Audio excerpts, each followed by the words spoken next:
اقفي خلاص، بطلي جري، بنزينها يخلص منك بس. حق عليا اني خايفه يعكشوك. كان زمانهم دلوقتي بيعملوا معاك الجلاشه. ومصحف ربنا كنت ملحسهم التراب. بس حق الله طلعتي جدعه يا بت.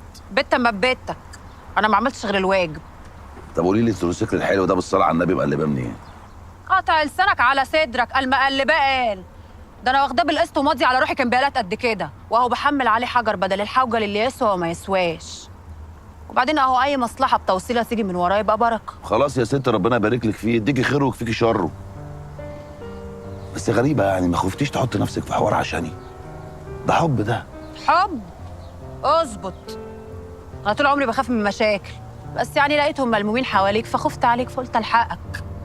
وبعدين عشان اكون رديت لك الحركه اللي انت عملتها معايا، عشان ما حدش يبقى له حاجه عند التاني ونبقى خالصين. بس بعد كده يا حلو ما تعملش فيها رامبو، عشان كان هيتحط عليك.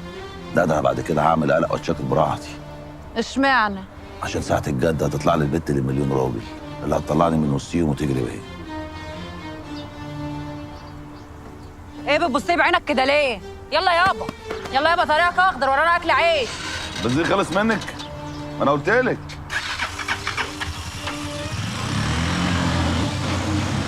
قلب مليون راجل ايه؟